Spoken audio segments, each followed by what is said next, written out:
आज हम लोग जालियांवाला बाग हत्याकांड के संदर्भ में जानकारी प्राप्त करेंगे। यह घटना 13 अप्रैल 1919 को हुई थी। यह घटना 13 अप्रैल 1919 को अमृतसर के निकट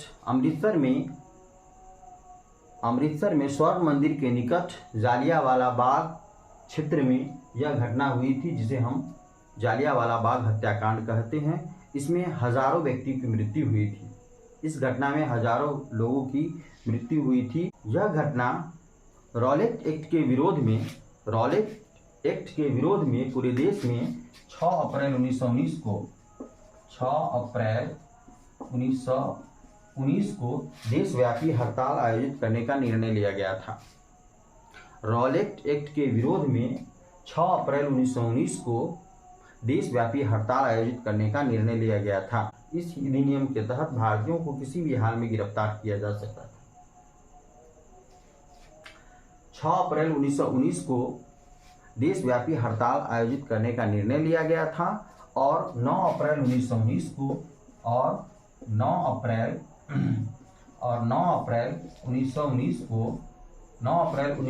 को दो नेताओं डॉक्टर सत्यपाल और सैफुद्दीन किचलू को गिरफ्तार किया गया था।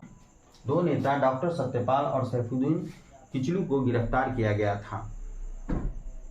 इस गिरफ्तारी के विरोध में भारतीयों के द्वारा हड़ताल भी आयोजित की गई थी 10 अप्रैल को, परंतु ब्रिटिश सरकार के द्वारा 11 अप्रैल 1919 को पूरे पंजाब में सैनिक शासन लागू किया गया था। 11 अप्रैल 1919 को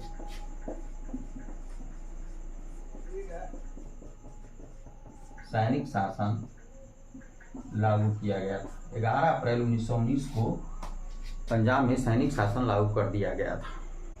9 अप्रैल 1919 को डॉक्टर सत्यपाल और सैफुद्दीन किचलू को गिरफ्तार किया गया था। इनके गिरफ्तारी के विरोध में एक सार्वजनिक सभा आयोजित करने का निर्णय लिया गया था। यह सार्वजनिक सभा अमृतसर में स्वर्ण मंदिर के निकट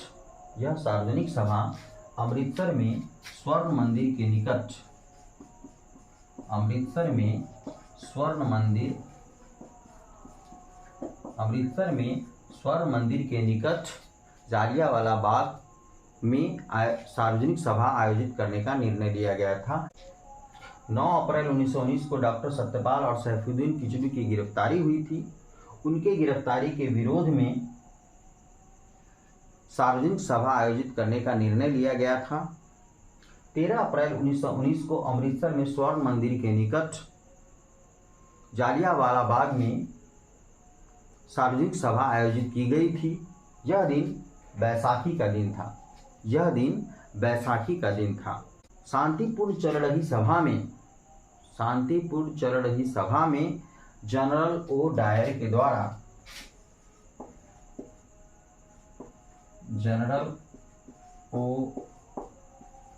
के द्वारा गोली चलाई गई, जिसमें हजारों भारतीयों की मौत हो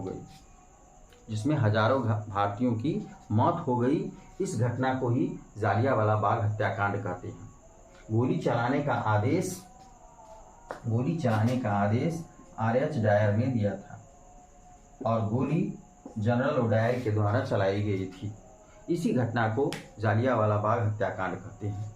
आइए हम इस संदर्भ में फिर से जानकारी प्राप्त करते हैं कि इस घटना की मुख्य बातें क्या है। जालियांवाला बाग हत्याकांड 13 अप्रैल 1919 को हुई थी। रॉलेट एक्ट के विरोध में 6 अप्रैल 1919 को देशव्यापी हड़ताल आयोजित करने का निर्णय लिया गया था। 9 अप्रैल 1919 को डॉक्टर सत्यपाल और सैफुद्दीन किचलू को गिरफ्तार किया गया था। उनकी गिरफ्तारी के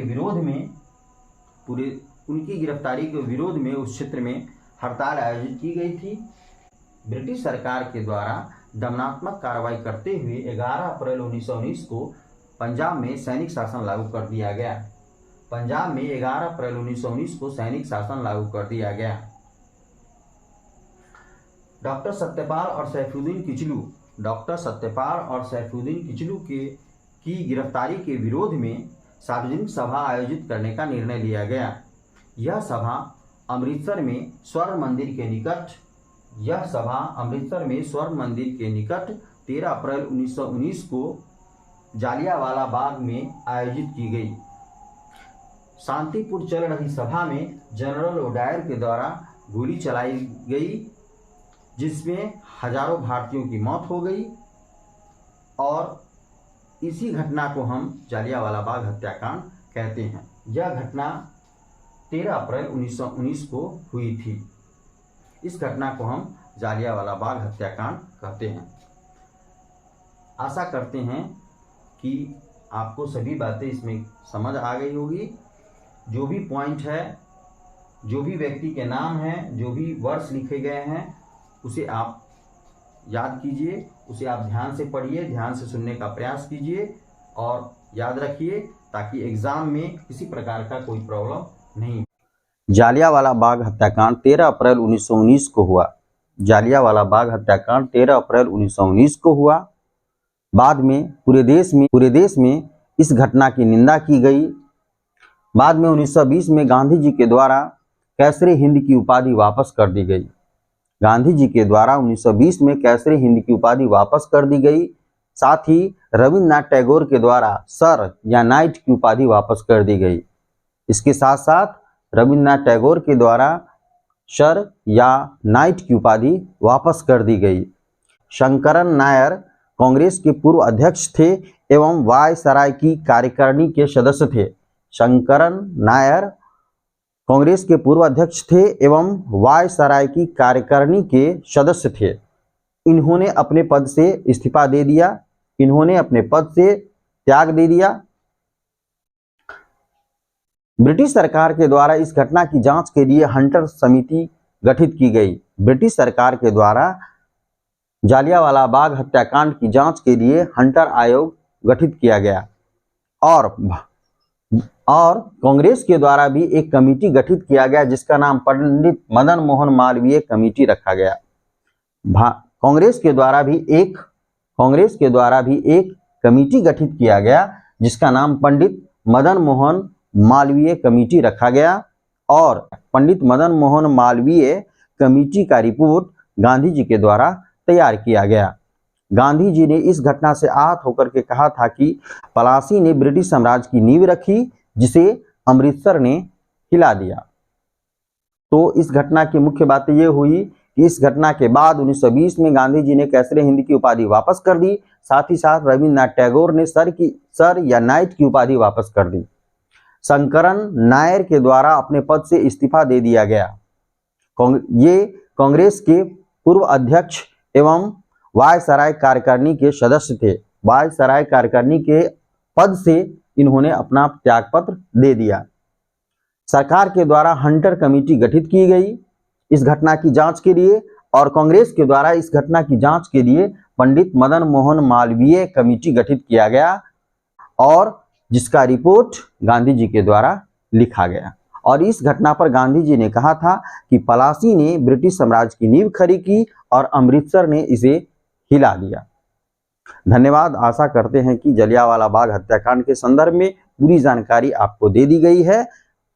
इसे बार बार सुने, देखें और समझने का प्रयास करें ताकि आपको कोई भी प्रश्न इससे पूछा जाए तो आप आसानी से इसका जवाब दे सके। धन्यवाद।